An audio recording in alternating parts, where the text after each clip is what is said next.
ಇವ್ರು ಮತ್ತೆ ಏನೋ ಪ್ಲಾನ್ ಮಾಡ್ತಿರೋ ಹಾಗಿದ್ದಾರೆ. ಇಲ್ಲೇನ್ ಮಾಡ್ತಾ ಇದ್ದೀರಾ ಸರ್? ಯೋಚನೆ ಮಾಡ್ತಾ ಇದ್ದೀನಿ. ನೀವು ಮಾಡಬೇಕಾಗಿರೋದು ಶಾಪಿಂಗು, ಥಿಂಕಿಂಗ್ ಅಲ್ಲ.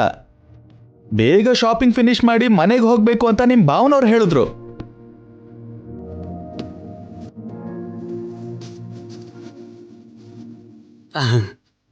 ಹೋಗೋಣ. ಆದ್ರೆ ಲಿಫ್ಟ್ ನೋಡಿದ್ಯಾ?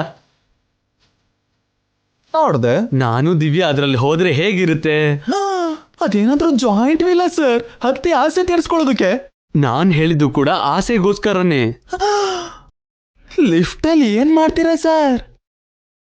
ಈಗ ನಾನು ದಿವ್ಯಾ ಲಿಫ್ಟ್ ಹತ್ತಿದ್ವಿ ಅನ್ಕೊಳ್ಳೋದಲ್ಲ, ಇಮ್ಯಾಜಿನ್ ಮಾಡ್ಕೋ.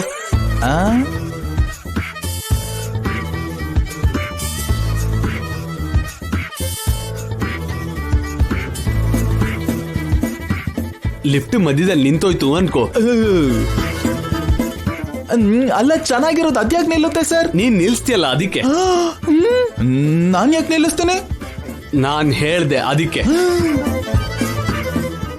ಆಗ್ಲೇ ಕಾರ್ ಡೋರ್ ತೆಗೀರಿ ಅಂದಿದ್ದಕ್ಕೆ ನಾನು ಡೋರ್ ಮ್ಯಾನ್ ಅಲ್ಲ ಅಂದ್ರಿ, ಇವಾಗ ನನ್ನ ಲಿಫ್ಟ್ ಮ್ಯಾನ್ ಮಾಡ್ತಿದ್ದೀರಾ?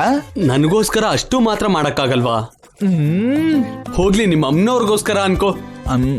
ಸರಿ ಸರ್, ಆ ಲಿಫ್ಟ್ ನ ಮಧ್ಯದಲ್ಲೇ ನಿಲ್ಲಿಸ್ತೆ. ಸುಮ್ನೆ ನಿಲ್ಸೋದಲ್ಲ, ಲಿಫ್ಟ್ ಮೇಲಕ್ಕೆ ಕೆಳಕ್ಕೆ ಮೂವ್ ಆಗ್ಬೇಕು. ಅಂದ್ರೆ ಇಮ್ಯಾಜಿನ್ ಮಾಡ್ಕೋ ಕೇಶವ, ಅವಾಗ ಏನಾಗುತ್ತೆ ಅಂತ. ಏನ್ ನಡೆಯುತ್ತೆ ಸರ್?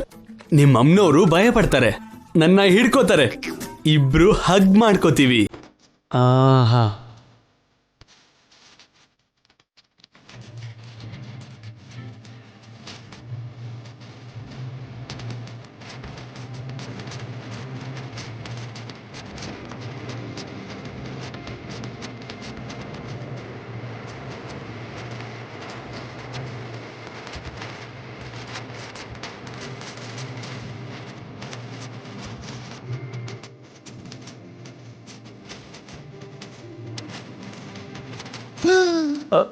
ಇದ್ಯಾವ್ದೋ ಸಿನಿಮಾ ಸೀನ್ ತರ ಇದೆ ಸರ್. ನಾವು ಉಪಯೋಗಿಸ್ಕೊಳ್ಳೋಣ.